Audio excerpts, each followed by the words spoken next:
यहाँ उपस्थित सभी साथियों को मेरा क्रांतिकारी जय भीम नीला सलाम।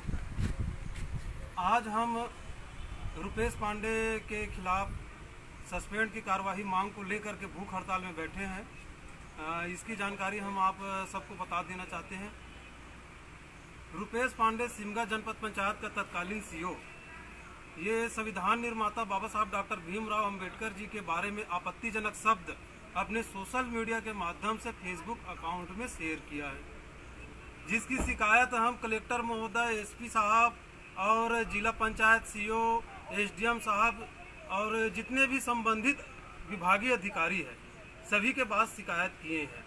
साथ ही प्रदेश के 70 से 72 थाने में लगभग शिकायत किया जा चुका है, जिसमें सिमगा थाने में उनके खिलाफ एफआईआर दर्ज की गई। और मैं कलेक्टर साहब से सवाल नहीं, मैं जानना चाहता हूं कलेक्टर साहब से, मैं ये जानना चाहता हूं कि ये रुपेश पांडे जो 1.5 महीने से फरार है, ना ही वो ड्यूटी में जा रहा है, तो इनके खिलाफ आपके द्वारा अब तक क्या कार्रवाई की गई है।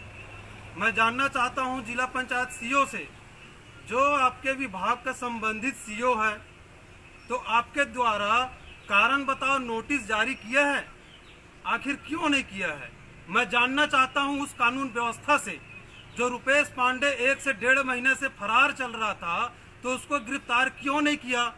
यहाँ कानून व्यवस्था की ऐसे शोर शराबा, ऐसे हवा उड़ाया जाता है कि हर थाने के बॉर्डर में चेक पोस्ट है, सभी चेक पोस्ट में पुलिस की ड्यूटी लगाया गया है। तो कैसे आखिर रुपेश पांडे खुलेआम फरार था, कैसे घूम रहा था, आखिर क्यों पुलिस के पकड़ से बाहर था।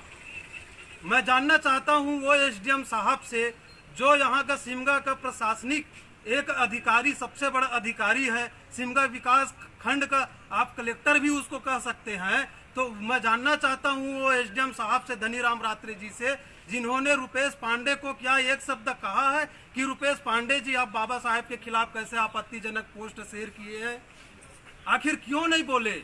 मैं जानना चाहता हूं उस एसपी महोदय से, क्यों रुपेश पांडे की गिरफ्तारी क्यों नहीं हुई।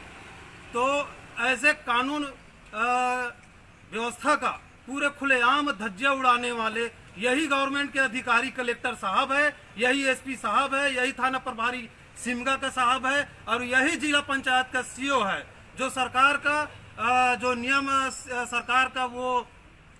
सरकार का कुछ सत्ता पक्ष का नेता है, वो तो रुपेश पांडे का साथ उनका संरक्षण तो कर ही रहा है, और जो प्रशासनिक अधिकारी है वो भी रुपेश पांडे का संरक्षण कर रहा है। तो इनके खामोशी से साफ पता चलता है कि रुपेश पांडे का संरक्षण शासन ही नहीं प्रशासन भी कर रहे।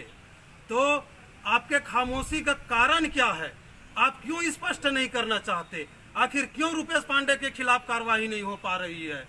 इतने दिन से आखिर रुपेश पांडे क्यों फरार था, मैं पूछना चाहता हूं, मैं जानना चाहता हूं। आखिर क्यों चुप्पी साध के बैठे हैं जिले के कलेक्टर साहब, आखिर क्यों चुप्पी साध के बैठे हैं जिले के एसपी साहब, आखिर क्यों चुप्पी साध के बैठे हैं जिला पंचायत के सीओ, आखिर क्यों चुप्पी साध के बैठे हैं एसडीएम साहब। हमारी लड़ाई किसी व्यक्तिगत विशेष से नहीं है, हमारी लड़ाई वो कलेक्टर साहब से है जो कानून का फॉलो नहीं कर पा रहे हैं, हमारी लड़ाई वो एसपी साहब से है जो कानून व्यवस्था को संभाल नहीं पा रही है, हमारी लड़ाई वो जिला पंचायत सीओ से है जो विभागीय कार्यवाही नहीं कर पा रही है, हमारी लड़ाई वो रुपेश पांडे से है जो हमारे बाबा साहब को अपमान कर रहा है, हमारी लड़ाई वो सरकार से है जो ऐसे आरोपी रुपेश पांडे के खिलाफ बचाव कर रही है और आज तक इनके खिलाफ को किसी भी प्रकार का कार्यवाही नहीं की गई है।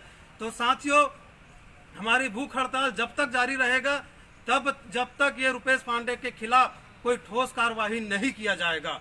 चाहे सरकार चाहे तो हमें जेल भी भेज सकते हैं, सरकार चाहे तो हमारा मर्डर भी करा सकता है।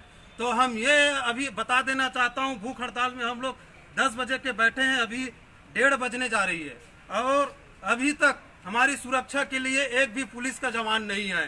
पेट्रोलिंग गाड़ी तो आता है लेकिन चले जाता है। तो सर रुपेश पांडे, प्रशासन भी चाहता है कि रुपेश पांडे का गुंडा आए और घिदोड़े का और इनके साथियों के ऊपर हमला कर दे।